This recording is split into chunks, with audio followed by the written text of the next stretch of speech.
It's interesting you mentioned the sort of the out of Africa hypothesis, which does seem to have all sorts of holes in it. However, we can also say, like the East African Rift Valley, but we can also say it does also seem to be the case that that rough area, the Fertile Crescent, from sort of southern Anatolia, southern Turkey, Egypt, and the Nile, and all the way through to Mesopotamia, the Tigris and the Euphrates, that crescent, that lots and lots of different things at different periods, it was sort of first there. It's just that just seems to be the case until archaeology throws up a different answer to it. I think that there's a good explanation for that if you look at it from evolutionary selection pressures. So this is what we find, generally speaking, in modern human societies, is that human beings that exist in areas where it's quite easy to be a hunter-gatherer don't have the selection pressure to adapt to their new environment. Because they can live, they can have children, raise families without the need to. But if you move out of an area where it is easy or where you're adapted to, think of, say, hominids who were clearly adapted to much warmer climates, and, you know, we still are to some extent.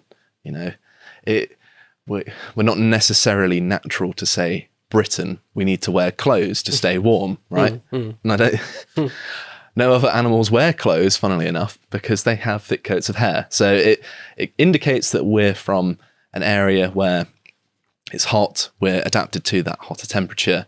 And so the further you go from these sorts of environments, the more you have to adapt. But that in itself creates a selection pressure of the kinds of hominids that you're going to find out of, say, the African area or close to the equator is, I think, a fairer way of putting it. It means that they're going to have to be more innovative by definition to survive. And there are lots of cases of pre-human hominids dying out in, say, Europe because they couldn't adapt, and they created a niche in the ecosystem for more adapted hominids to fill, which is, I think, why in part we took so well to Europe. Of course, there are lots of technological reasons as well. But where was I? Yes. So these selection pressures mean that you're going to get the people who are literally on the boundary of human civilization in a geographic sense, also being on the boundary of it in a technological sense by necessity. And therefore, it makes sense that the further flung areas are going to be the places where you have these innovations. And I think this is on the sort of edge of the Fertile Crescent, isn't it? That sort of area. Yeah, absolutely. I think I'll mention what I'm about to say next in the next epochs about the Sumerians, but talking about how there's some sort of Goldilocks zone between being... or Arnold Toynbee, the historian, talked about it, where if an environment is too difficult, then people just can't flourish.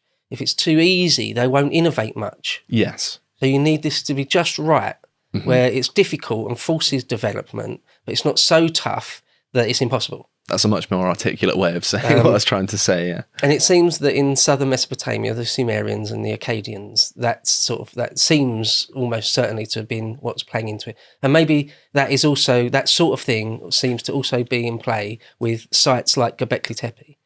Just to mention that there are, it's not unique. There are other places right near it. There's a place called Karen Tepe, which is slightly older than Gobekli Tepe. It's not quite as impressive archaeologically, but it's right near. There's lots of places right in that set of hills in southern Anatolia. In like a 200 kilometre radius, there are other comparable structures, which of course implies some sort of shared culture, doesn't it? Yeah, there's a Sefer Tepe, a Tassil Tepe, Hamzen Tepe, and it goes on. There's quite a lot. It's just that Gobekli Tepe is just like the best, sort of most fantastic example. It is very impressive even today, isn't it? And one thing I wanted to say also to talk about, to mention what you were talking about there, this transition from just early hominids, well, anatomically modern humans, but ones that have never built anything beyond just sort of the simplest hearths, and you can only imagine sort of the simplest type of reed or straw huts. And then sort of almost suddenly, although that isn't the case, but archaeologically it looks like almost suddenly sites like Karen Tepe and Gobekli Tepe, where you've got giant stone monoliths, megaliths even. So, like, what was going on there? Because they're not settled. They definitely haven't got towns or cities. They definitely haven't created pottery. But can only infer that there's all types of specialisation. There's all types of cooperation going on between them. Mm-hmm.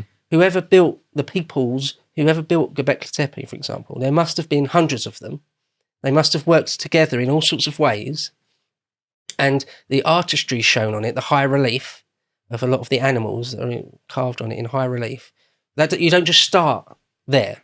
It would have already had a tradition, right? You don't go from never carving anything in limestone to Gobekli Tepe just like that. It doesn't happen. Mm-hmm. So it suggests all sorts of things, even 10,000 BC.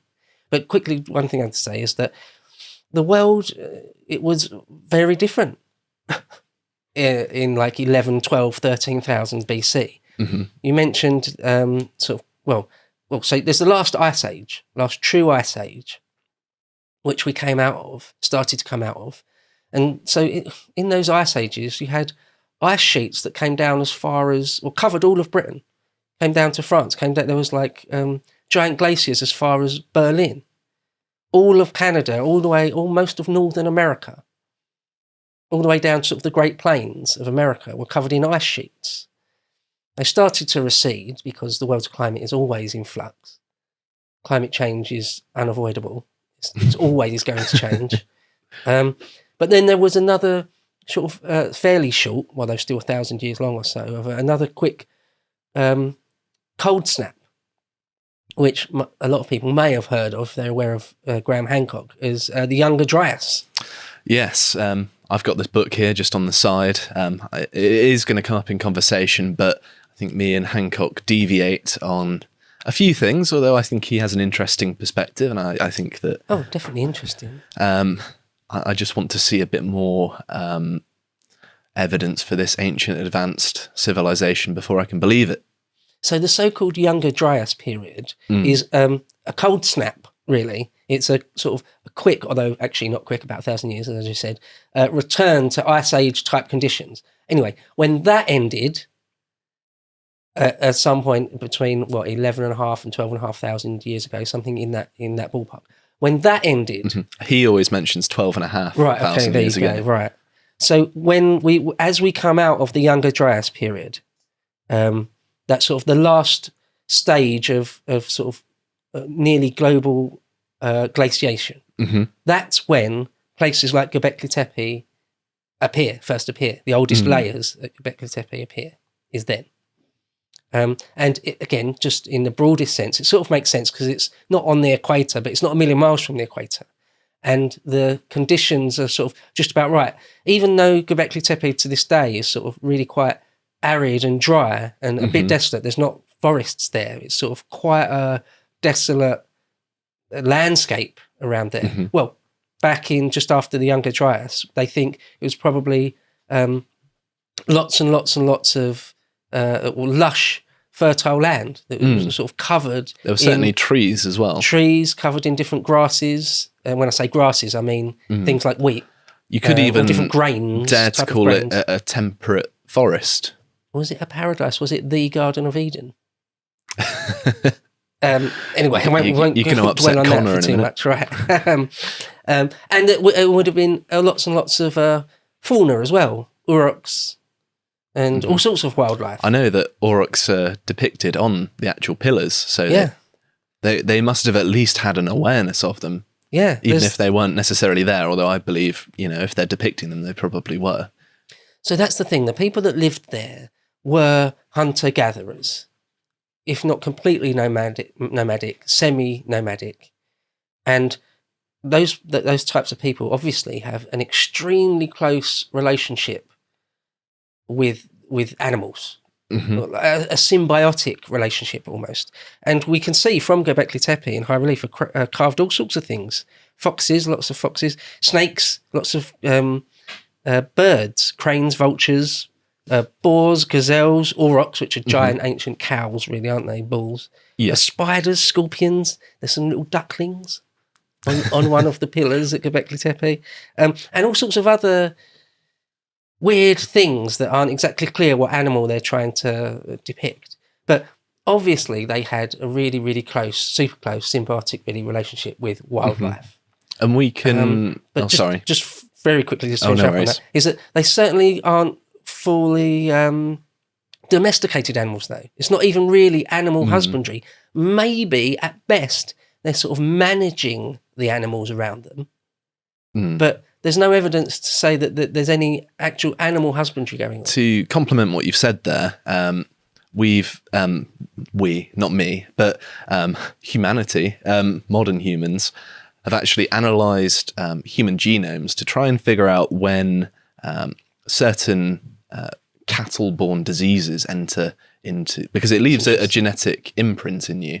And we know that by this point we hadn't domesticated any animals, because of course by domesticating animals it also exposes us to more diseases, which leaves a genetic print. There's like scarring in your genes from diseases that can be traced and dated.